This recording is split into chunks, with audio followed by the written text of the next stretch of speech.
Hello, Maverick fans. Welcome to another edition of the Mavpuckcast. As always, thank you for tuning in and taking a listen to the crazy things we have to talk about. I am Jason. And I am John. And I am here today. This is Bridget. So, yes, Bridget joins us on the Mavpuckcast tonight, which is a pleasant surprise, kind of a last-minute decision. We've got some things to talk about with hockey returning to Baxter Arena, and the perspective of people who actually were there is an important thing for all of our listeners. So thank you both for coming in and braving COVID and the likes of the arena to tell us kind of how it is for those of us who want to live vicariously through you. Well, when there's a hockey attendance streak at stake, you got to do it. Keep it alive. That's right. Well, before we get to how all of that shakes out, shall we talk about what actually happened in the games? It was momentous. Yes, history was made. Yeah, we relieved some pressure, let's say.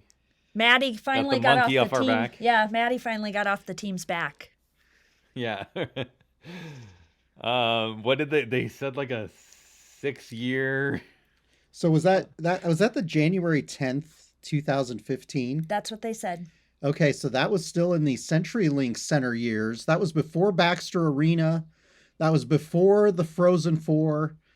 That was before Mike Gabinet was even an inkling in our eye. Well, no, wasn't he an assistant at that No, point? No, he didn't become an assistant until after Dean Blaze's first season at Baxter Arena. Yep. Wow. Okay, this is going back into history. Wow. And that was a 1-0. Someone had told me that he was never at the CenturyLink. That when he played, you guys were at the Civic, and when he coached her is at Baxter. No, so Gabinet was here his last season during was the Civic 03-04. years, and 03-04 was his last season, and that would have been that was the first season year at the Quest Center, which then became the CenturyLink Center. So he got 1 year in the new arena. 1 year there, and okay. that was an 8-win season. So it was brutal. Brutal. So I'm sure he remembers it fondly. I'd like to forget it. Yeah, I'd like to forget that season. You follow a team long enough, I think we all end up with seasons like that. So Saturday was kind of looking like the usual DU UNO series. UNO should have played a lot better and just didn't. DU, I think, manhandled Omaha the whole night. You guys were there in person. Do you agree with that assessment of the Saturday evening game?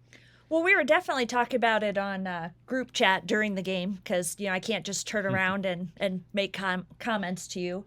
But it did seem like they had lost a step a bit from the performance at Colorado College, which at Colorado College, they looked like they were kind of tired as well. But we just kind of felt like they were not as pressed, or they were a little uninspired on Saturday night. And I don't know if maybe they got a little bit into their own heads with, where they place in the standings, and, DU kind of struggling when they were here in the pod, and even after. They kind of been ebb and flow a lot.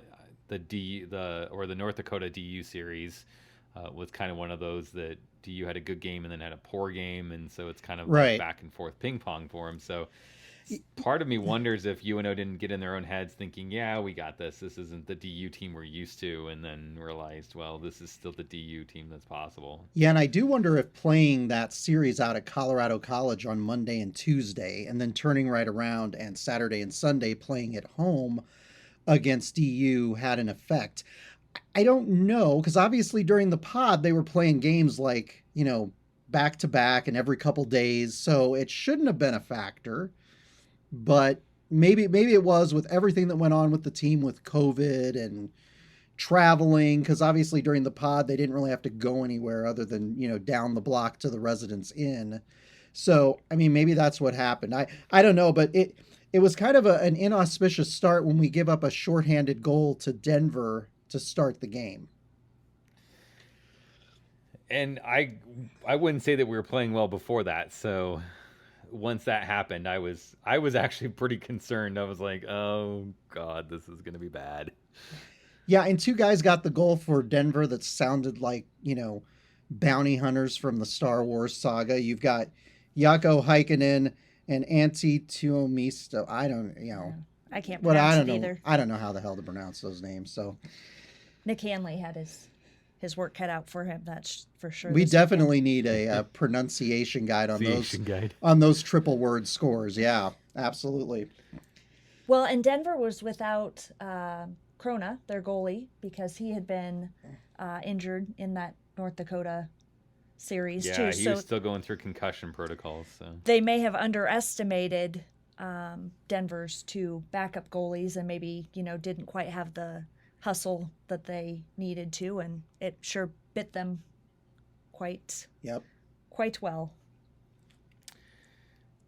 yeah, and UNO's still kind of recovering from COVID. We're still without a couple players, and that I think most notably was Taconic still not being on the back end. It surprised me so far this season how much of a difference he makes for UNO. Just kind of that reliable, presence on the back end, and we were missing him Saturday night, but he does return Sunday. And he had some key plays on Sunday, so I definitely would agree with you on that. Yeah, we definitely, obviously we didn't have Randall Taconic or Brandon Scanlon in the lineup for Colorado College.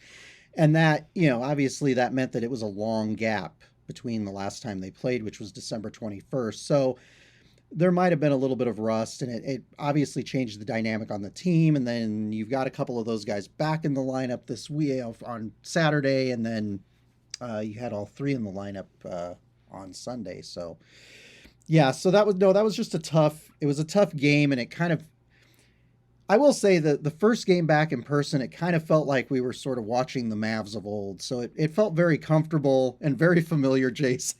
It was just a tough game. Obviously, Matt Miller, he scored a power play goal in the first, so it tied it up 1-1. So you're still hopeful at that point. But the next two periods just really didn't go our way. Yeah, we had almost nothing working for us in the second. And, an early goal by Crone for DU really just kind of set the tone for the second period, and we were just kind of on our heels chasing everything kind of the whole way through. And then, penalties come back to bite us again. We had two in the second period that just it seemed like right when we start maybe making a little bit of a push, you think they're kind of starting to figure things out, and then you're having to kill another penalty. And as good as our penalty kill has been, we need to be cautious about relying on it too heavily. Definitely. That penalty kill is outstanding, but the more you find yourself in the box, the fewer those opportunities are to make up ground, and that second period was just a killer on Saturday night. Yeah. So DU gets two in the second and then caps it off with a fairly early goal in the third, and they skate away with a 4-1 win on Saturday. And at that point, game, at that point, we're very excited that this wasn't a 3-game series as had originally been scheduled, because we're like, man, Thursday, Saturday, Sunday. I don't know how this is going to go. How were you feeling about our chances on Sunday night after that game? To be honest with you, I was not. I just wasn't confident at that point, and I picked a sweep. I said we'd sweep these guys last week on the podcast. What were you thinking, Bridge, going into the... Oh, I was joking that maybe we should give them the home locker room again, because that seemed to work during the pod. But no one seemed to take me up on that offer, and so I'm glad that it worked out despite that, because that would have been even a weirder experience at Baxter to see it in person. Yeah, they say that the home bench has the advantage because the penalty boxes are right there, and I don't know. I'm starting to question that decision as to how to lay out this rink. I think we're getting too comfortable in our close by penalty boxes. I think that's the bigger issue. Yeah, maybe there needs to be a little bit more of a punishment from the team on that. Because it really, we've killed, good Lord, was it 40 something? How many? 40 something straight? 40. It's in the 40s. Trying to remember when we finished, where we finished, but that streak can't continue. And the announcers on the radio, on the broadcast when we were watching and stuff, had mentioned that, don't chastise them for jinxing the streak and stuff, because that's apparently what their job is how he phrased it. I'm not so sure that's why they're employed, is to jinx our streaks, but like they said, you really can't just continue to rely on this, because eventually all streaks come to an end, and I fear this ending in one of those 4-for-4 power play goals, nights for North Dakota or something, and I'm just oh. So at the most inopportune time. Yeah, when you're 3 points back playing North Dakota for top spot in the NCHC, and we're gonna end up with giving up 4 power play goals and losing 4-3, and you sit there going, we literally lost that because we couldn't stay out of the box. Yep. So, but we move on. We go to Sunday. I think at least for me, they look like a different team completely. Right out of the gate, it was clear that they were setting a tone that UNO is capable of skating with Denver, and the streak ends tonight. Well, and getting that first goal is so critical, especially for this Right. team and their confidence. So that you knew when Jimmy Glenn scored that it was going to be different. Jimmy Glenn's first career goal for the Mavericks. And that's big. That's one of those high emotion goals, because it's the kid's first, and the whole team, you could see just kind of swarm them in that, and that's hockey. It's amazing the camaraderie that happens on these teams. Everyone's pulling for the other guy and stuff. So to see that happen, I think really kind of lit a fire under them. And I think it showed. That was pretty late in the first, so there's a chance that you lose that momentum with the locker room talk and stuff. But I thought they came out in the second period and did pretty well. Yeah, and I do want to say on Jimmy Glenn, congratulations to him. His parents were in the building. Yep. I believe you said that, Bridge. It was on Twitter. Yep. And Jason and I, when we did our season preview, we had no idea who Jimmy Glenn was, and that's the comment we made. And he has been a real bright spot on this team so far this season. So good job for the freshman there. Exciting things to come from him as we progress. But it was great for him to get his first goal. And like we were saying, that really set the tone for the team. Well, and one thing I was really excited to see is that they didn't give a goal up right away. Right. Because that's happened a lot to you. Jason, you mentioned that emotional high, and it's easy to kind of let down, especially late in the period, after that emotional feeling, and just, let one in. And so I was really glad to not have that happen on Sunday night.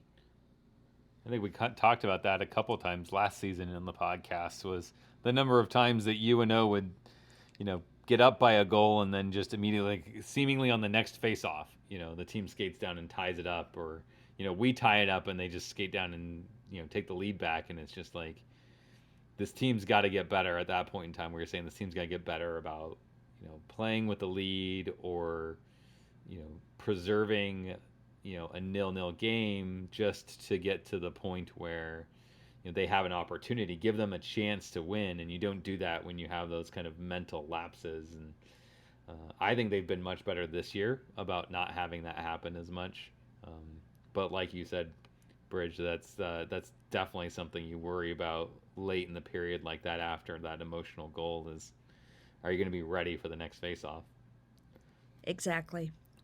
And, Smallage takes the penalty at the end, so part of me was just worried about the fact that was going to get essentially a minute and a half, 2 minutes, almost a full 2 minutes of clean ice. So kind of worried a little bit about going into the second period, but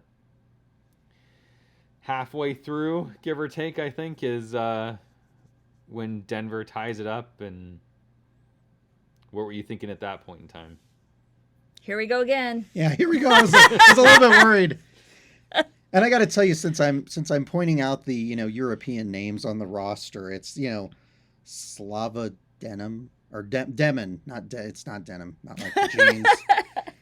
Cohen Olaszewski had one of the assists on there. They remind me that they're basically like, name wise, they're basically like the Detroit Red Wings were back in the 1990s when they had all of the Russian players on the roster. We've got a lot of Euros on the DU roster.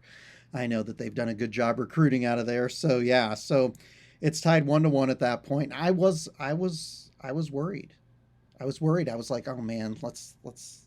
Denver strikes again. Denver strikes again. We're like, is this because this year has looked like the year we were going to finally break through? And I'm thinking, home games, good opportunity to do that. And then they tie it up, and I'm like, oh no, are we gonna fall apart? What's gonna happen? And what happened was penalties all at once. We get the matchings with Capone and Smallage, the matching roughings, for after the whistle shenanigans, which we'll discuss at some point. And then Derflinger gets the extra slash, and that's what puts UNO on the power play at the end of the second. And I was wondering, our power play hasn't been terrible, but it really hasn't been great. They move the puck well, but it doesn't seem, I think we've talked about it before, John, there didn't seem to be a whole lot of urgency to get the puck to the net and get shooting lanes opened up and opportunities to try to score some of the goals. But I thought that they came out on that power play and were really focused and did a good job of getting pucks to the net. And Taylor Ward gets rewarded with a power play goal. Yeah, great goal for him. Great for UNO to get up 2-0 at that point. That's a real momentum boost heading into the second intermission.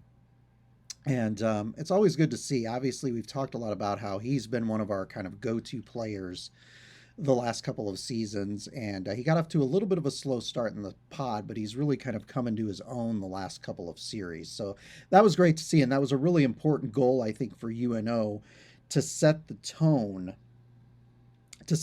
going into the third period. So third period starts. UNO's up. What are you thinking at that point in time? Well, I'm thinking Bridget said to me a 1-goal lead is never enough. I did say that. Especially against Denver. Exactly. They score in bunches sometimes. Yep. So that's exactly, what we were hoping wouldn't happen, is that they would, turn it around again. We get an early power play and get a little bit of a cushion there. Yeah, about 4:25 into the third period, Mr. Dependable, Kevin Conley, gets a goal. Again, another go-to guy for UNO. He really is.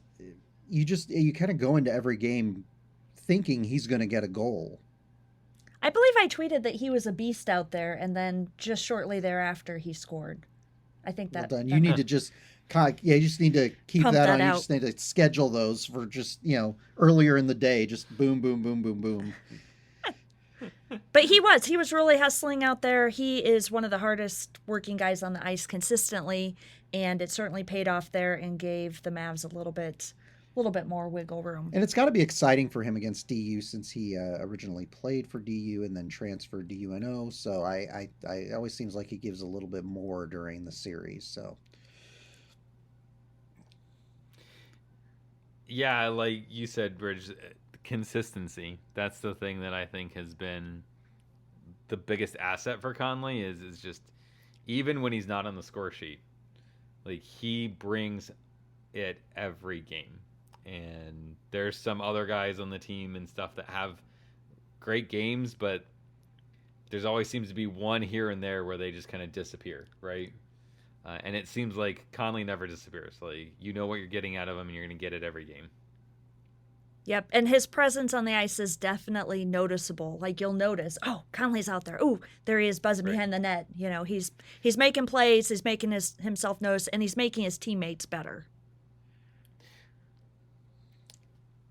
Absolutely. Well, and his goal kind of opens up a little bit of a scoring onslaught, the little ping pong match, because we get 3 goals in the span of like 2 minutes.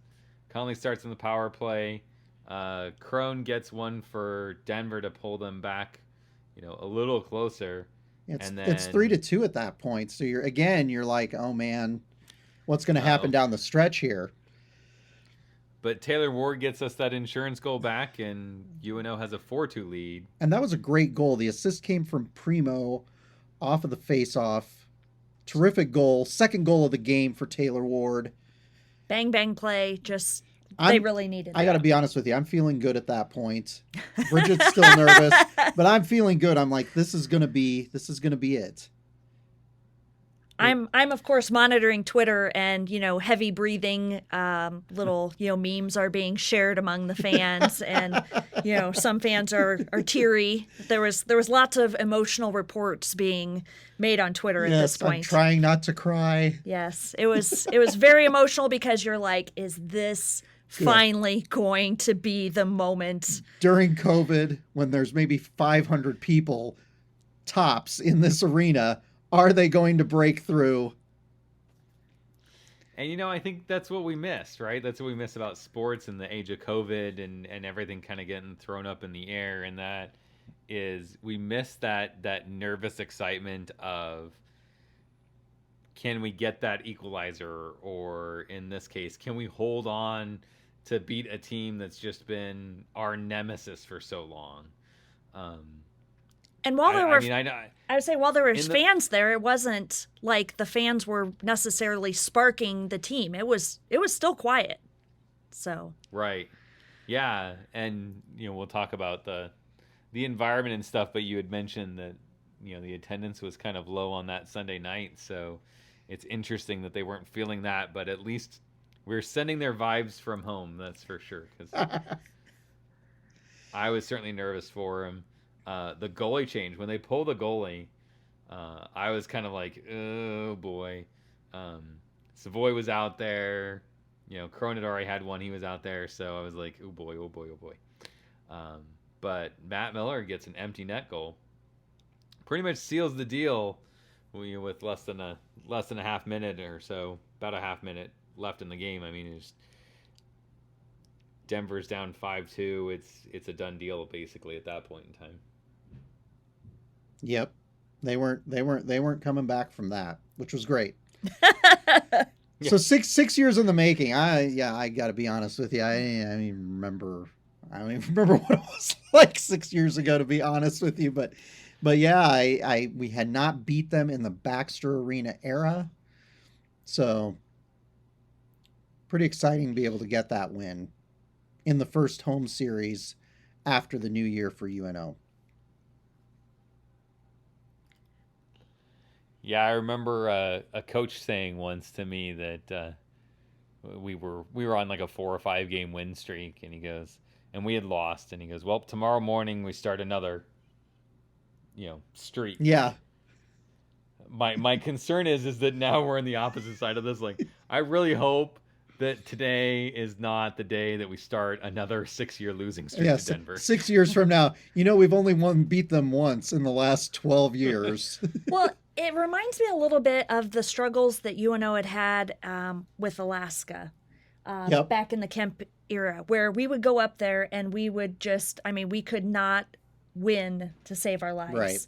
And once we finally broke through, it continued. So I'm optimistic that now that they have gotten Maddie the monkey off of their back, that they can, build on that. Because I honestly thought going into COVID last year, UNO was headed to Denver for the playoffs, and I actually felt pretty optimistic at that point that maybe that would be our time to break the streak. So it took about a year longer than I thought, but I think that this is a turning point for this rivalry, and Can we call it a rivalry? I don't know. But I think that this has really a lot of promise for the Mavs. They've shown themselves to be incredibly resilient this season in the spite of a lot of obstacles, and I think this is just another example of how I think we've turned the corner. Yeah, and it can be a good thing for UNO with their recruiting class and bringing in kids and making sure that this is a consistent thing, that they're competing for NCHC titles each year and stuff. This could be a big season for them. We talked about the issues that Hockey East and stuff are having. There's more eyes who are looking for hockey, that might be looking towards NCHC and the teams that are here or something, and that might get UNO some looks from kids in places that they haven't got looks from. Exactly. Yeah, maybe some Euro players with names that we can't pronounce.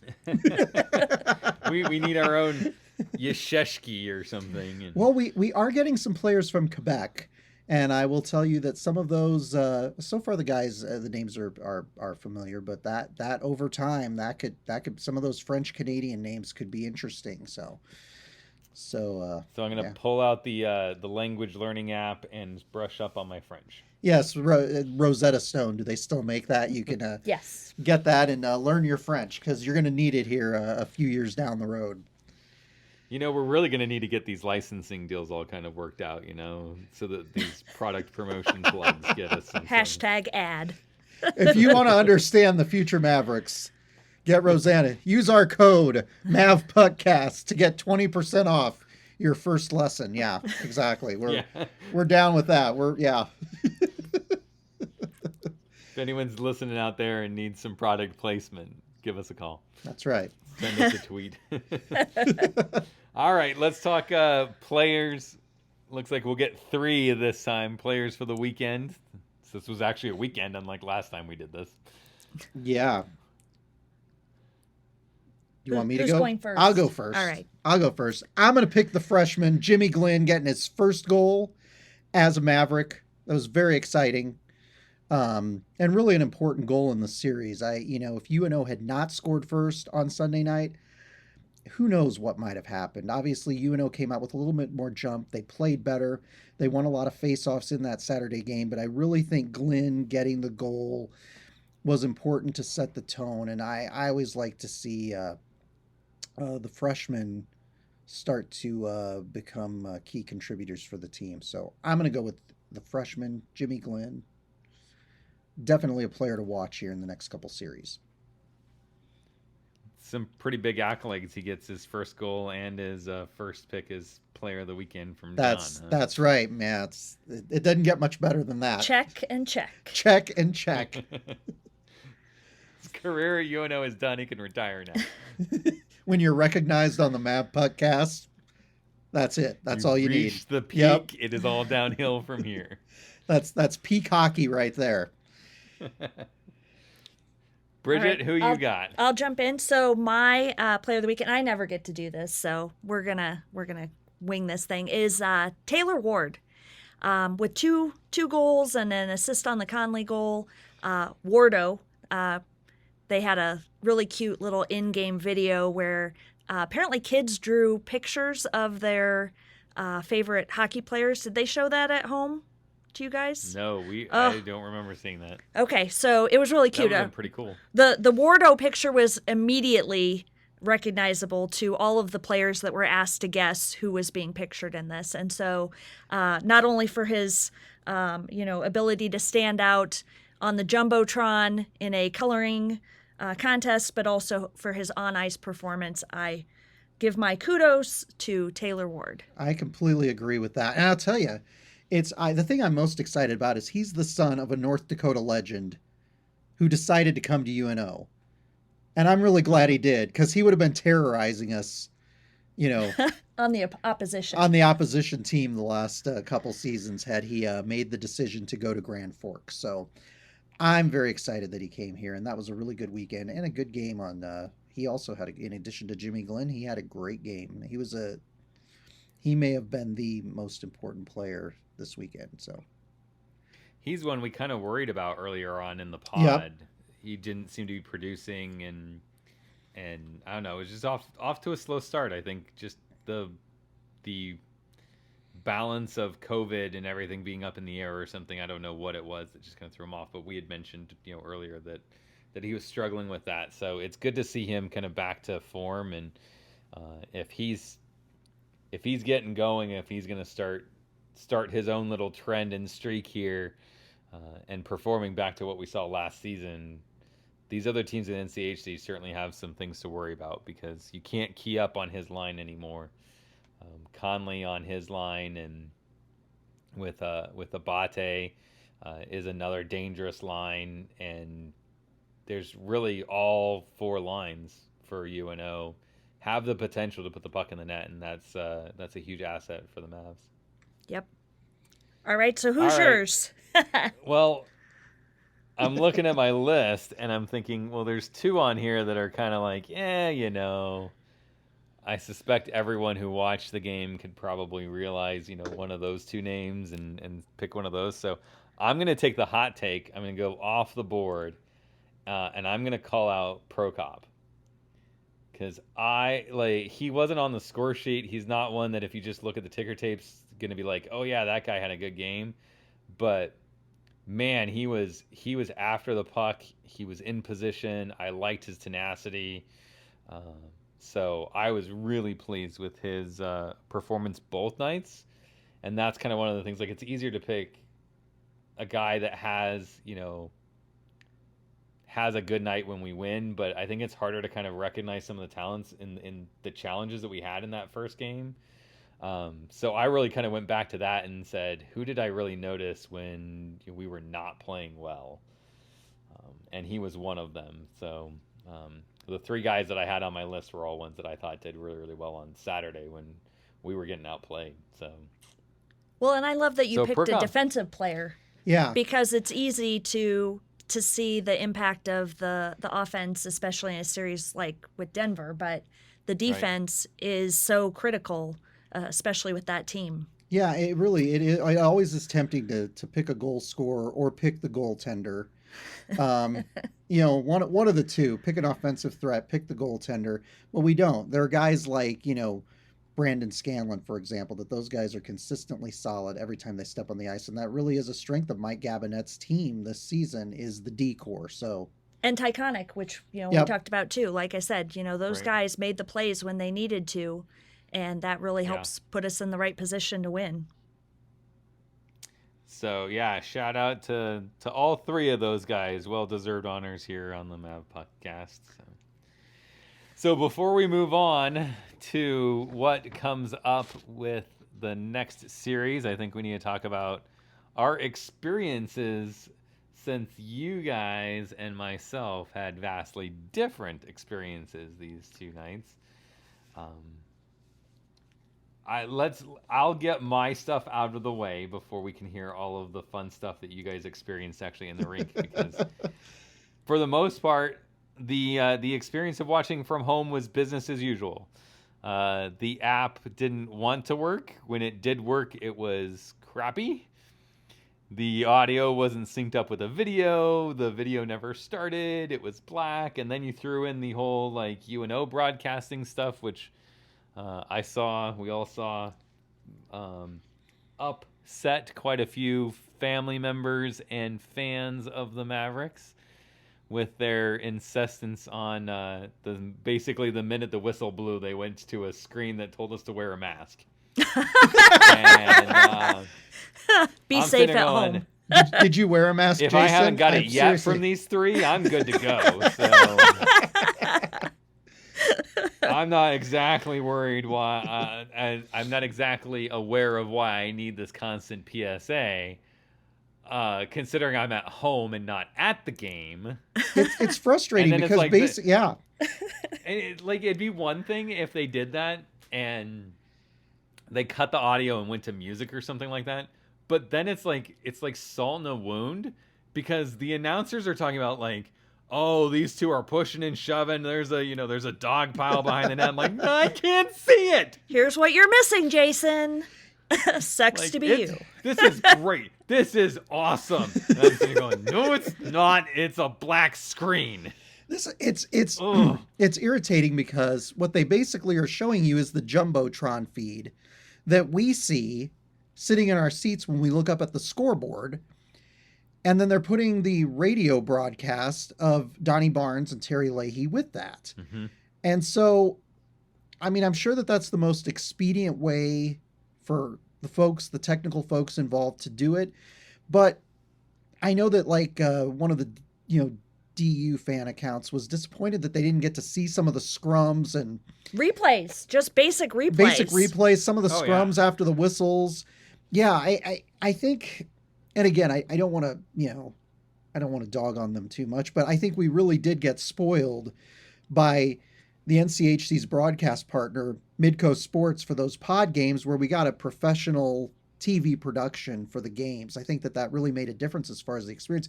I don't often get to see those games from Baxter Arena unless I happen to be going back and watching a game to watch a play because we're at the games. And that was the case here. So I felt bad for you guys. I felt sympathy for the folks at home because, like I said, our Twitter feed was full of that with people wondering what's going on. And like you said, John, I think we were spoiled with the Midco broadcast. And I think people had started to get used to, that level of production at Baxter particularly. And so it was extra disappointing to them because I don't think it changed from last season. I think that's what they'd done previously, but it definitely makes it more difficult to follow. Yeah, like John said, we're not watching the games because we're at the games usually. So, but I kind of hoped that they'd see the production value out of Midco and step up their game some. And they had these. They had the student. The Maverick. The MDM. Productions whatever. Yeah, the Maverick Digital Network. They pumped some money into that last season or the season, and I don't know if they're still doing that or if that was a victim of budget cuts. It might have been a victim of budget cuts because they did a select number of games last season. And I hate to pick on them, but man, the poor Zoom background thing. Where they had one of the guys standing there and talking, and it's like this really terrible Zoom background, and I'm like, oh, they almost seemed like a hologram. It was Jason. Was it terrible, and that it was a terrible Zoom background, or was it terrible that it wasn't like a sunset on a beach like you normally see when people are doing Zoom backgrounds in video calls? No, is that like it was a. It glitched. It was a poor picture. It didn't have the perspective. Usually when you want to do, from a broadcast standpoint, you want to do that. The guy is not as tall as the arena. I know this. Are you sure? So, stop it. And then it's he moves he'd move his head or his arms or something, and you get that, ghosting that happens on gap. Zoom, right? Where it can't figure out. Right. Where you and your background should be, and I'm just "Aw, you guys could do so much better." And I think that's the thing that's frustrating to me is I now know that you're capable of doing better, so do better, please. Yeah, because we want it. Well, and because, like you said, Jason, so many people are watching from home. That's their experience, and so I felt bad for them that they were missing not only the in-person game experience, but then, missing key parts of what was happening. Because a lot of those penalties were things that happened after the whistle. And so you'd miss out on that. You don't feel as connected to the game experience. Yeah, selfishly, I don't like the scrum that happened in the Sunday game that had the matching roughings and the slash that brought it in. I mean, I think I saw the slash, but the slash comes pretty late, so I don't see the replay that actually shows it. And then because I cut to it, I didn't see any of the scrumming that ends up with the matching roughing calls.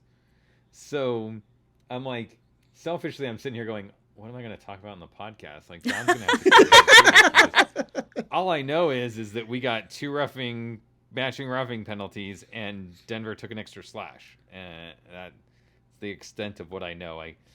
I feel like the guy who stands in front of you in a presentation and reads his slides to you. And I don't think our fans will like that. Well, that wasn't the most exciting of the scrums, unfortunately, if I recall that one correctly. So you didn't miss much on that one, but there were some pretty entertaining moments. Joey Abate, you're like, oh, yep, there he goes. Yeah. Abate, that's a name you expect to see in those scrums. Guy plays with passion. I love it. Absolutely. So your experience, tell me about how it was being actually in Baxter Arena for the first time since March of last year. So we had that question come up on Twitter, and so I'm glad to be invited to be able to talk about this. And I have a lot of notes, but we do not want to be here all night. So I'm going to kind of condense. I don't know. Jason and I are used to being here all night, so you do You're what you need to do. As your editor, yes, I was going to say, as your editor, I'm going to edit myself and say I literally have a page full of notes, but I'm going to kind of narrow it down to a couple of key topics. This is more preparation than this podcast has had in 3 She's seasons. done more for this segment than we've done in more the for this season. segment. Well, that's why we brought Bridget on. Yeah, Spencer Gaskell, one of our fellow UNO hockey fans on Twitter, as Bridget mentioned, asked the question about what the experience was like. And I think a lot of people are curious to know what it was like. Well, and I'm hopeful, too, that there's some opportunities for UNO to make some adjustments this week for things that we identified that maybe needed some attention, because North Dakota coming in, if they bring even a small fraction of their fans, it's going to be a much different experience. So let me kind of talk through a couple of different things. So the first thing that we notice when you come in is the security protocols to come in are similar to previous, to last year in particular. We had the clear bag policy in effect. You had to open your coat. I did notice one thing that started off the experience a little bit uncomfortable is they touched the clear bag. Which I don't really like people touching my stuff anyway, and I really didn't want, people touching my clear plastic bag. But we did that. We printed out our tickets, so we didn't have the app, because I've had that experience before. Sometimes the person will take your phone because they're having trouble with the thing, and I'm like, I don't want anybody touching my stuff. That was my thought. I'm like, I don't really want them, because they do have trouble with that. I didn't want them like holding or touching my phone, because it's like, I'm going to want to use that the rest of the game. And you got to be cautious. The other thing that was new coming in was they have those like cattle gates, those black cattle gates up at the bottom of the staircase, which they did not have before. Okay. So that was a little interesting. But once you get up the stairs and in, pretty much what you'd expect, except no programs. And that's something I would encourage fans, if you're going to be coming. I know that Roger Humphrey said the app has a lot of features on it. I'm hoping the roster is on there for folks. I'll probably be printing out my roster, because you miss having that, especially this being the first in-game experience. There were a lot of freshmen that I wasn't familiar with their numbers, even from tweeting the pod and the previous games. And so that was a little bit different. So deserted concourses for the most part going in. They had some hand sanitizer stations set up. Kind of handmade things. They were kind of funny. They squirt a lot, so if you come in person, be prepared to be doused in hand sanitizer if you use those. If you're wearing a nice jersey, stand back, or just be very ginger with pushing them. So they had that. They had some signage about masks, which we've seen. I've gone to a movie at Exarban Cinema, so they have kind of similar types of stuff to that. So you have that around the concourse. They have some little stickers, like going into the restroom, telling you how far you can stand apart. Now, the 3 times I went to the restroom this weekend, there was I don't think there was anybody in there. And I only went to the restroom one time. Boy, we're getting in this TMI segment here. Well, I'm sorry. I was just, but we're people breaking want it the down experience. For people. People want the details. But in the women's restroom, obviously, there's a lot of stalls, and all of them were available, which I thought was interesting because, again, if you get into a situation where you have a lot of fans there, one, you don't know which stalls have been used, and then you potentially could have, people coughing in the stall next to you. So I was a little uncomfortable about the restroom situation, but I only went on Sunday, and there was virtually nobody in the building, so there was only like two other women. If you're coming and you're the nervous, restroom. adult diapers are Sponsor, hashtag sponsor. hashtag sponsored by. Go to depends.com and type in Mavpuckcast to get your 20% discount and On free your first shipping pack. on your first pack. Yeah. Okay, so concessions, I think, is probably one of the areas where people had a lot of questions, and there was a lot of difference with previous years. Now, volunteers work the concession stands, and so you would have the tip jar in previous years. This year, it's a cashless experience, and so one thing we heard, I didn't purchase any concessions, but I did hear from some fellow fans that did, that you had to sign for your purchases, and they were reusing the pen, which again, it's that idea of just being uncomfortable touching stuff that other people have touched. So that's probably something they need to work on. But John and I noticed something we really liked about the concessions. I'll let him tell you. There's something, and they should keep this all the time, because I know you guys have gotten tubs of popcorn for you guys and the girls to share at games, and we've gotten the tub of popcorn too. It's a great item. It's a great item for UNO to sell. It's a high margin item.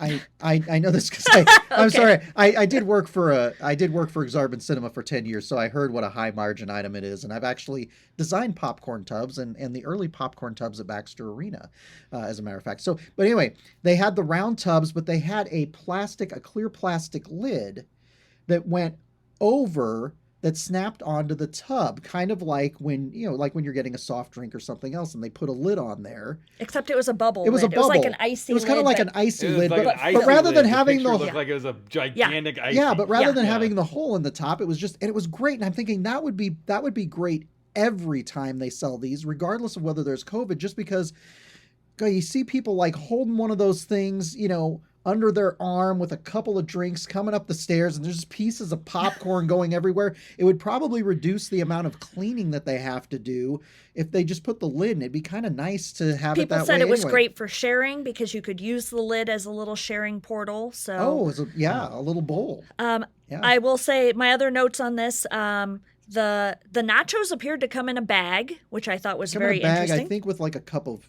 cheese separately. Yep. Yeah. And then all the drinks were served in cups with lids. So that was, probably, again, good from the spillage side of stuff, because even the beer and alcohol stuff was lidded.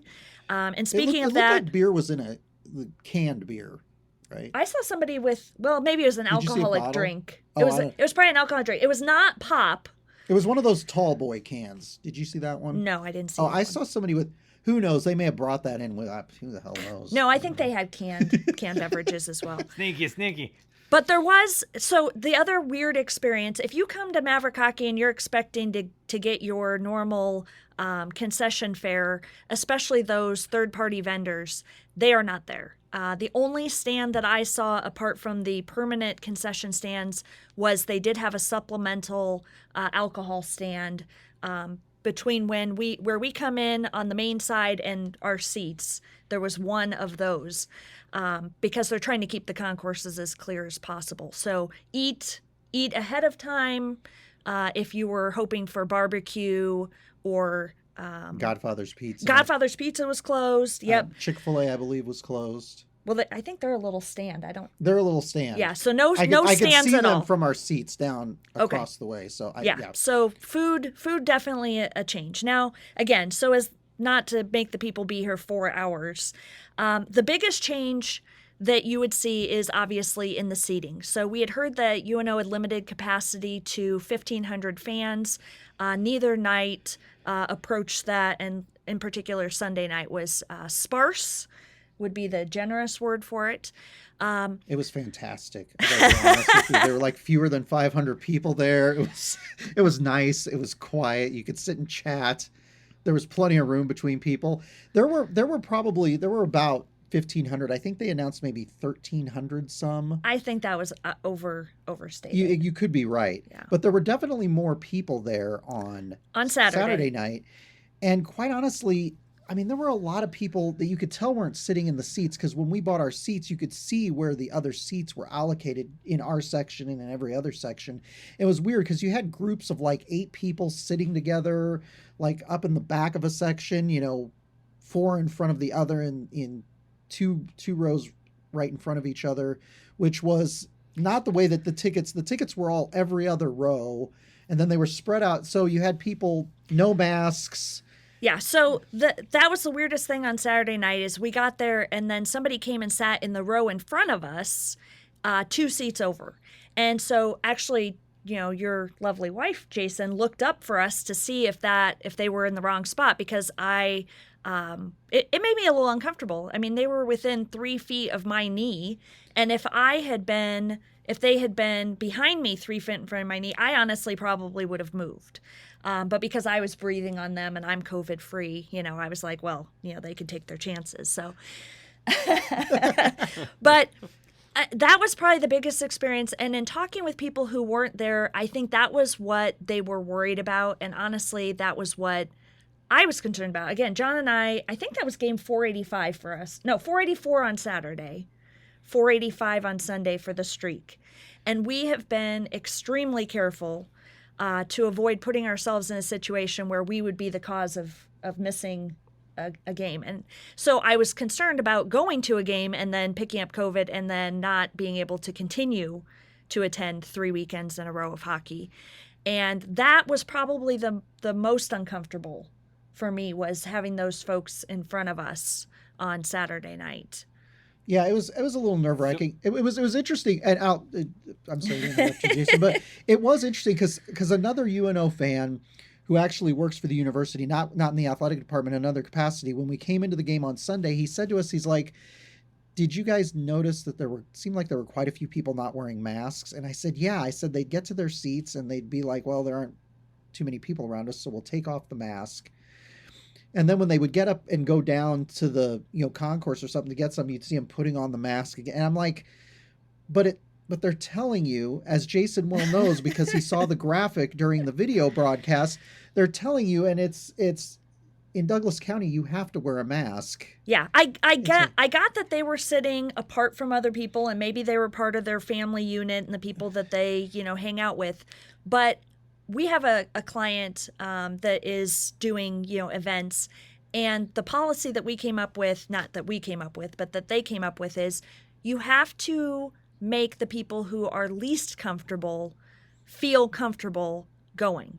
Because the people who, aren't as restrictive about it, aren't going to care if people aren't doing it. But like I said, I consider myself, again, trying to be careful for our parents and to continue our streak. I am uncomfortable having people not, following the protocol, because you're like, okay, if they don't follow that, what else aren't they doing? And it just, like I said, Saturday night in particular made me worried for the North Dakota series. Let's just put it that way. So my question is, for all of us, at what point do you look at this and say it's not worth it? John and I, we talked about before the second half of the season after the pod about the format and how, the pod made sense because you didn't have fans, and the revenue structure in college athletics is such that gate sales are not, while they help support a lot of things, it's not really where you make your money. A lot of times it's things like concessions, particularly alcohol, because the margins are so high. Beer, and definitely, popcorn. Yeah. The devil's ale, definitely, yeah. Beer, yeah. Which, quite honestly, they kind of go hand in hand a lot of times. Yep. So that makes sense. It was very salty popcorn, so that definitely it's what we heard. Like in-game sponsor revenue. You know what? Because they didn't have any of those. Yeah, you're absolutely right. They did have sponsors. Rotella's sponsored, and I felt bad for them because they only reached 500 people. Right. They didn't do some of the promos. Oh, they did. Though, Yeah, they didn't normally do on ice. Yeah, on ice on-ice type. But they deal. had a sponsor lot of the revenue. things you're used to. Yeah. And so I guess my question is just like at what point in time does the university sit here and say, look, we thought that we could, make some money or break even at 1,500 fans a game. but we're only getting 500, a game ticket sales. Like, when is it better just to say no fans? That's an excellent question, and I think the North Dakota series is going to give you a better picture of what that looks like. And again, I think a lot of people were kind of waiting to see what was going to happen with this series. And to UNO's credit, they did do a lot of things well. Like John said, the signage was excellent. Like I said, the hand sanitizer stations.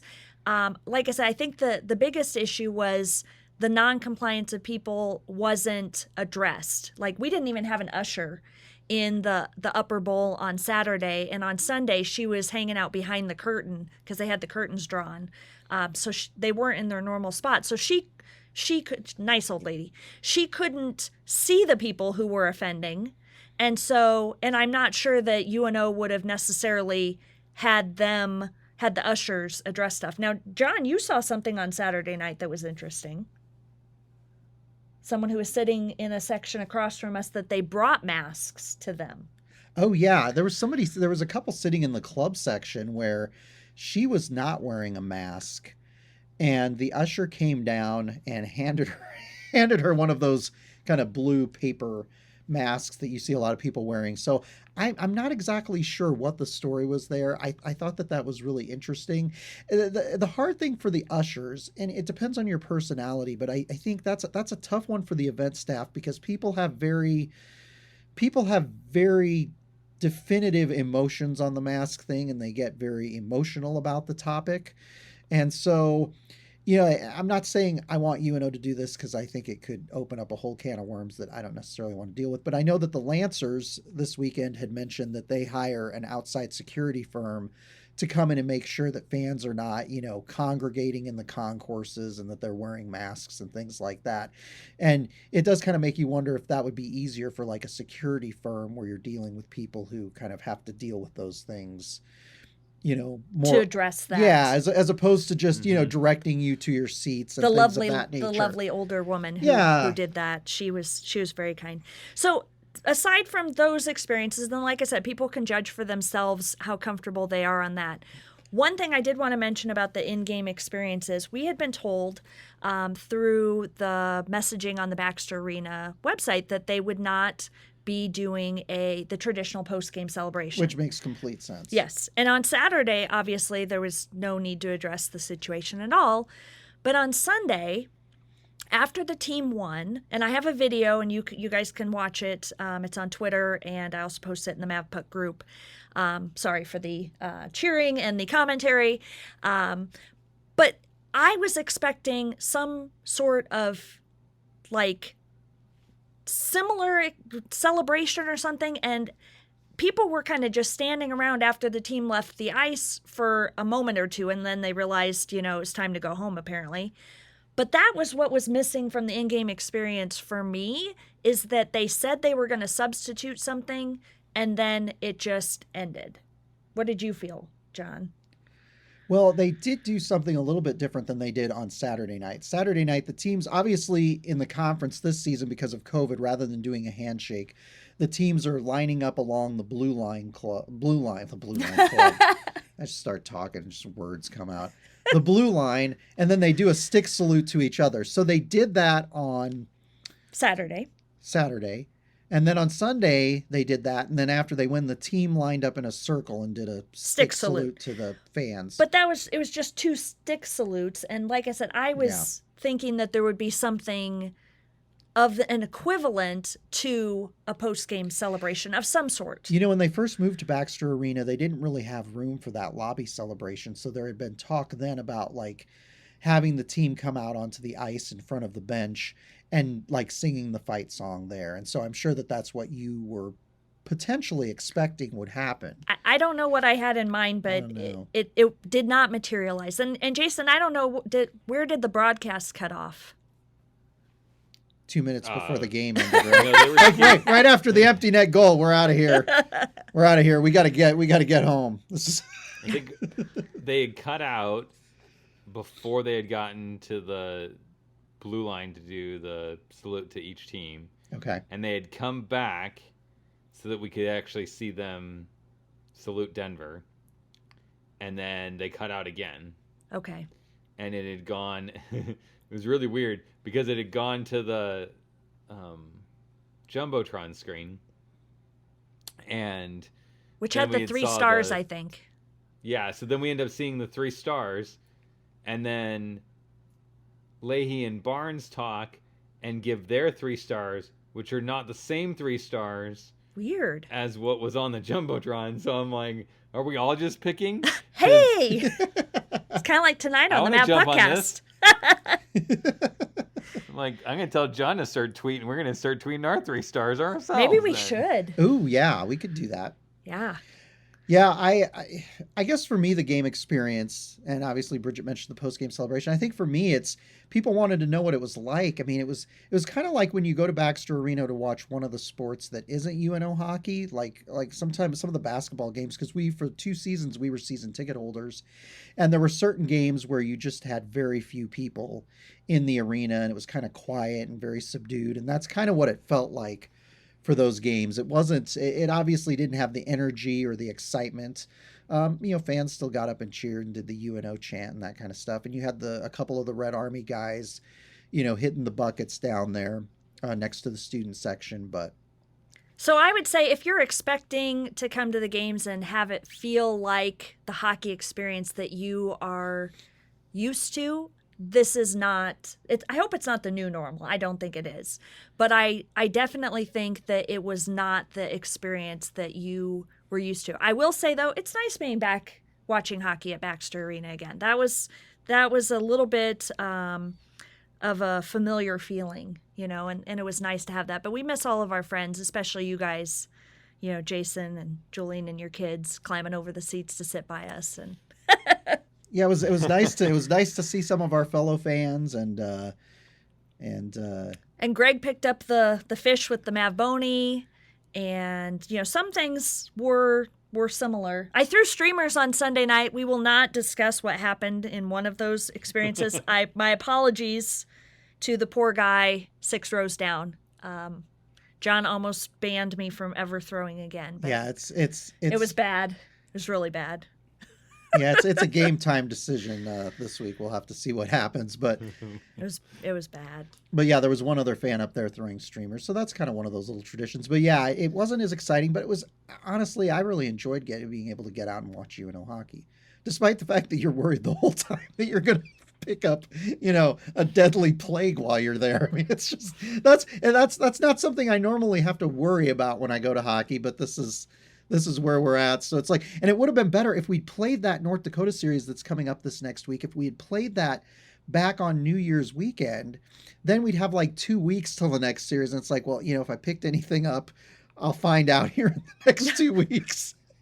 And then when I'm back at but now it's like, just got to get through these next 2 weekends. And then we get a long break, and then we have a single game against North Dakota. So just like holding in there, just holding my breath, literally and figuratively. I was going to say, to that point, I'm going to pack my face shield for the North Dakota series because, like I said, if some of these issues aren't addressed, I was concerned enough about, some of the things that I would want to make sure that I was, protecting myself. She may look like a worker from the CDC. I may be full hazmat. So, but I reserve that right because, like I said, it is about the comfort of the fans. And Jason, to your point, if people don't feel comfortable coming, UNO might have to make the decision about whether they want to pay for the staffing and the rest of the stuff to make it possible for fans. I hope by fall of 2021 that this is, not something that we have to consider anymore. But with these home series,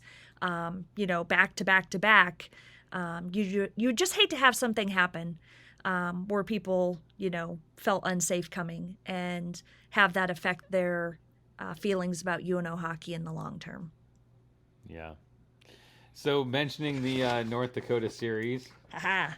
Segue. Shall we move on to... Nice segue there. Nice. Yeah. Yeah, well done. You planned it that way, didn't you? Yeah. Thoughts on North Dakota coming to town?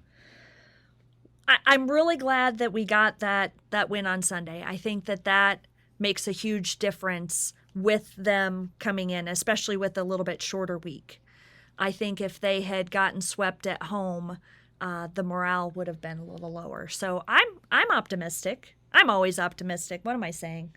Yeah, first time we I get to think see get to see North Dakota this season. That's always an exciting series, and they've got guys like Shane Pinto and Jordan Kawaguchi, which reminds me, I've got like a Hot Wheels Pinto from back in the 1970s that's green that says Poison Pinto on it.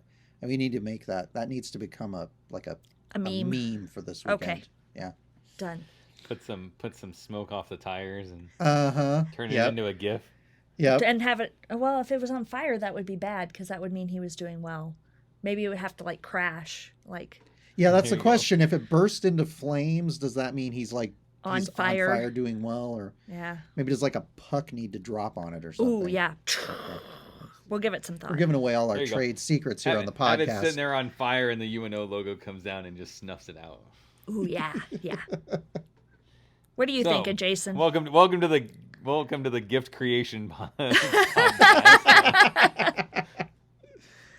Changing it up on the fly. I'm like you, if this streak had continued and we couldn't beat Denver, I'd worry about the guys just kind of thinking, second guessing themselves, second guessing their talents, thinking too much about what they need to do, holding their sticks too tight. This is a team that's going to play better when they're fast and loose. There's some speed on the team, and we need to use that. North Dakota's good. I've seen them in the pod. We've seen them after the pod. They are the real deal. They, are contenders on a national level. I would venture to say that this year's team's better than last year's team, which is saying a lot. So it's not an easy task for UNO, and they're in a very nice position. They're 6 points back at St. Cloud with 3 whole games. So 2 games back with 3 games in hand on St. Cloud. So you've got a chance to leapfrog St. Cloud into, second place, and a sweep of North Dakota would put you within striking distance and a ton of games against them still left. So UNO had talked about where they wanted to be at the end of the pod, and we had talked about kind of what our expectations were for them at the end of the pod and how that would set them up for the second half of the season, and they've done it. So now it's kind of to that point of you put yourself in a good position, can you capitalize on it? And really, that's the key. Which team will we see from last weekend? Which team will show up against North Dakota? I really hope it's the Sunday team. Yeah, and you've got to be mindful of their offensive threats. As I mentioned, Shane Pinto, but guys like Jordan Kawaguchi, Grant Mismash, names that seem like they've been there for the last 10 years.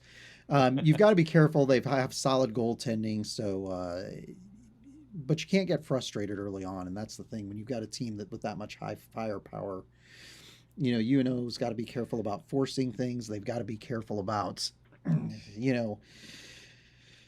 making bad plays in the neutral zone, causing odd man rushes for North Dakota. Finish, right? Yep. They're not going to get a lot of opportunities against North Dakota, just the way that they play.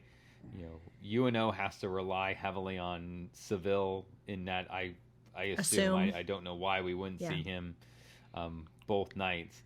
He's going to have a good game. The defense is going to have to play well in front of him so that the chances that North Dakota gets aren't grade A scoring opportunities. And then you have to realize that you're going to get a few chances here, but not many. And when you get one of those chances, bury it. And if UNO can come out and capitalize on the opportunities that they get and minimize the dangerous situations, I think they have a legitimate chance of sweeping North Dakota. And I think they need to be resilient in case they do get down early, because you can't count on getting that first goal, and they've got to just battle back, which we saw them do, particularly in the pod, being able to bounce back from, those kinds of things. I think the emotional resilience is going to be a critical component to this series. They've got to avoid taking stupid emotional penalties. And getting baited into stuff. Yep, and getting baited into stuff, because that will happen during this series. So Jason's picking the sweep. He's doing what did he actually No. officially pick the he sweep? thinks they can sweep. No. Okay. Oh, I'll do it. saying- I'm picking the saying sweep. possible. I did not say I think that's actually going to work. I'm picking the sweep. I think we sweep. I'll tell you why. Because North Dakota is one of those teams, and it reminds me of when we were in the CCHA. Michigan State was a top-tier program during the years when we were in that conference. That was before they fell on hard times. And that was a team we always seemed to have a tremendous amount of success against, especially on the road at Munn Ice Arena. And so I look at North Dakota in a similar fashion. Obviously we haven't, had a lot of success, but we have against them, really. We tend to be a team that by and large we've been able to split against them at home and on the road. We've done really well against this team over the years, especially with some of the incarnations of the UNO team that just weren't particularly strong. We play well against North Dakota, and I think that's just a sign of North Dakota. It's a team that you get up for. So I think UNO will definitely be up for this series, and I think that they're going to sweep at Baxter Arena with that vaunted home ice advantage that we have with our 1,500 or fewer people in the stands.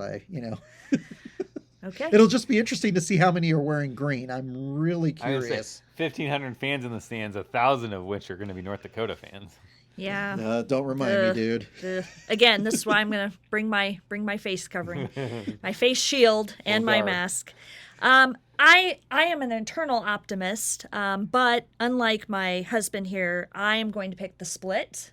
I think Friday night that they'll have a little bit of lagging, effect. Again, the pod, they played back to back a lot.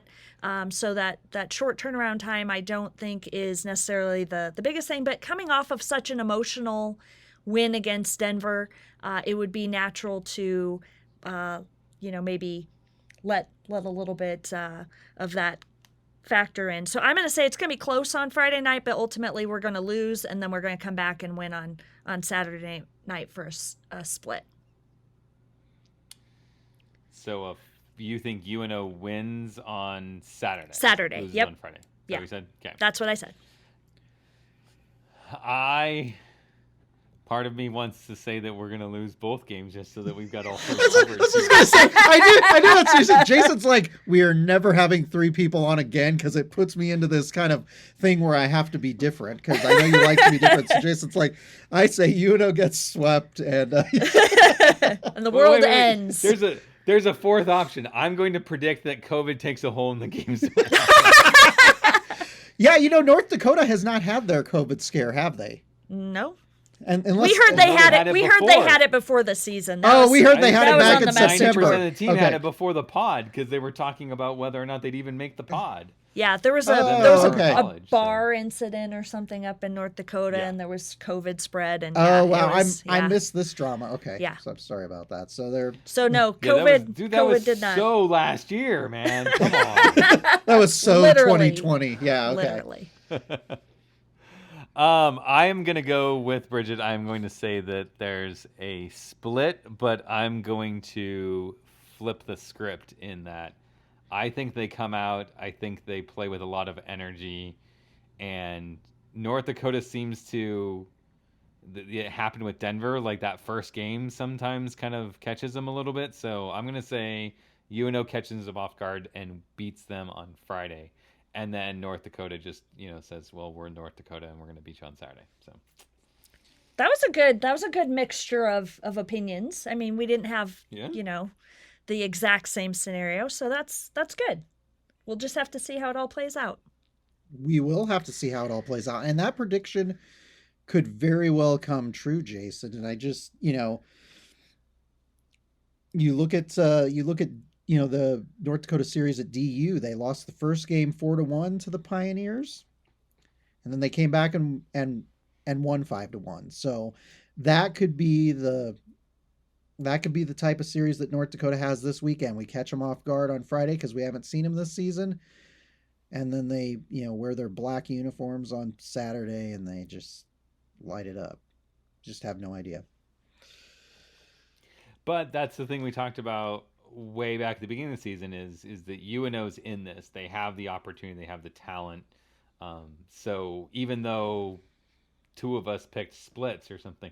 I fully believe that they have the capability to make your prediction come true and actually sweep North Dakota. It's on the guys. You totally determine your opportunities and your path in life, and so I'm sure coach is talking to them and getting them prepared, and it's just going to be an execution game. Yeah, absolutely. So go out there and get the sweet Mavs. Yeah. It'll be exciting hockey for sure. That no matter win, lose, or draw, it's definitely going to be exciting. That's for sure. Yeah, and I guess I would say for those of you that have decided to stay at home, like Jason and Jolene and their daughters, and watch the games, if you're trying to get a little bit of a taste of what the games are like, be sure to follow Mavpuck on Twitter. We try to post some game photos, some game videos, try to give you a feel for what's going on at the games. You can also follow Mavpuck on Facebook as well, and you can find links to all of our social media at mavpuck.com, as well as back episodes of this podcast. So until next time, go Mavs. Go Mavs. Go Mavs!